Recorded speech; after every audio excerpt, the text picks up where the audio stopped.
Head of Creative na Presidential Project, Mheshimiwa Dennis Itumbi. Tumpigie makofi. Asante, tunaweza keti. Asante sana Senator. Muriega?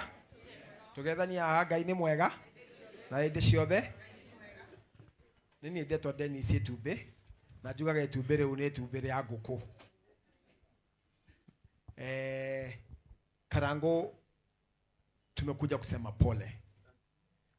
Familia ya ndugu yetu Paul tumekuja kusema pole. Wakati mwingi wakati tunakuja katika mambo ya mazishi, tunajikumbusha kwamba ni safari ambayo sisi wote tutatembea. Na nashukuru sana Bishop. That is a very powerful sermon umetupatia leo. Umetukumbusha mambo ni matatu.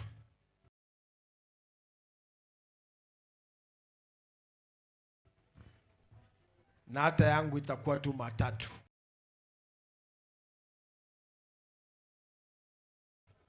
Ya kwanza nimefanya ya kusema pole na kuambia familia kwamba ile Bwana Karango utatafutana na huyo ndugu wangu anaitwa Murigo. Mimi na ofisi yangu ambao wamesimama hapa tutakupatia 10 bags of rice na 10 bags of beans.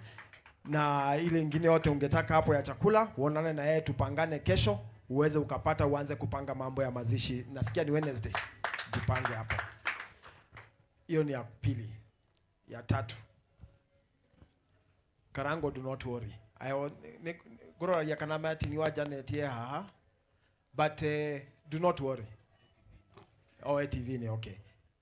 Do not worry. Hii mambo ya kuambiwa kwamba ukifika mahali sisi wote tutatoroka, sijui ni nani hao watatoroka. Sisi tutakuwa hapo na tutakaa mpaka umalize mambo yako. Do not be threatened by people without a vision and ideas.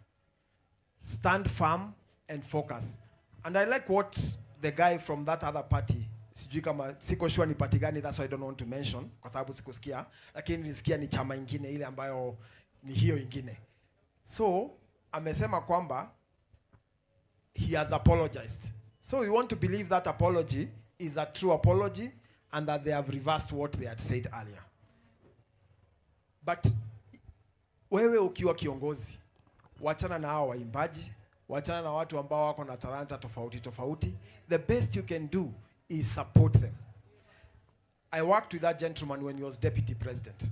And let me tell you, unajua watu wakiamua kuongea, mimi nakuanga nimenyamaza, but it's also time for me to speak. And I will speak today. I worked with him when he was deputy president. And that time, ndio kulikuwa na mambo kadhaa ya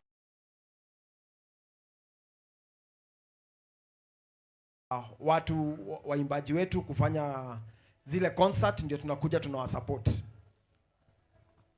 I went for money from him specifically when there were about 2 or 3 concerts which I attended personally. I will not mention which ones. I will have another opportunity, not in a funeral, to say which ones. But I went to him 3 times and he never gave me a single coin. He told me, "Awa waimbaji, na munisamee, mimi I'm just quoting what I was told. Mbwa awa waimbaji ni kama malaya. Wakati wa uchaguzi tutakuja kwao tuwalipe, wakuje waimbe na tuwalipe. When we want them, we'll pay them." So I am not very surprised when he takes the microphone and says, "Let us walk out of this artist." But I assure you, kama mtu ambaye anasimamia waimbaji Kenya mzima, I will stand with you. Whether or not, and I don't care whether you vote for the person I want you to vote for or not, but because of your talent, I will stand with you. I stood with you when I was kicked out of government from Uhuru Kenyatta's side when I used to work with him. I stood with you even when you did not support this government. I will stand with you now, even if you decide to support us or not, because my purpose is to support your talent. Wacha ni wachana na mambo ya siasa hapo. Hiyo ingine tutaongea hapo nje. But you have our support and the president's support to do what you must do. And we will sing your songs in our houses. Na by the way niwaambie wale tumepublish kwa Kenya Gazette last week tariffs ya ile watalipa. Kama DJ wanalipa ile pesa ambayo watalipa ndio wacheze nyimbo. Even you political parties, whether you are UDA or any other party, you must pay money for musicians to get money to be able to feed their families. So we are coming for you. ndugikora uratumira during political rallies ni uratumira nyimbo ciao and you don't want to pay money for them to be able to progress. Let me go back to my brother Paul.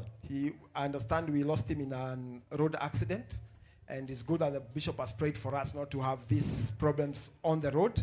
And we pray for the family that as you continue with the plans and visions that he had, that you may continue being with him. Karango, as a person, as Dennis Itumbi, unajua hasa nikiongea hapa, people don't know the difference of Dennis Itumbi and government. But as Dennis Itumbi, nataka unitafutie one person ambaye ametoka directly kwa hii familia. I will give them a job for the next 1 year. Wakijipanga kutafuta pale na vile. And like Senator has said, please Mufea, next time, watu wakishika microphone hapa, kama wanataka kutuongelesha siasa, waongee siasa, na vile umefanya sisi tukiongea tunatoa, hata wakiongea wanatoa. It is only fair to do that because there are many people who speak too much, too loudly, but wakikuja hii mambo ya kusupport, awako wanataka tu kushika hii microphone. Na hii microphone inalipwa, hii hall inalipwa. I mean, hata hii maji tumepewa hapa inalipwa. Let people learn that if you want to use this microphone, at least also participate in what people are doing. Tukuja hapa kuongea, tulikuja hapa kusupport. Na kwa sababu tukuja hapa kuongea, nimetumwa hapa na Majority Leader Kimani Ichung'wah na 100,000 shillings. 100,000 shillings. Tupigie Kimani Ichung'wah makofi. Tuhorere mheshimiwa Kimani wa Ichung'wah roheru wega shiringi 1,000.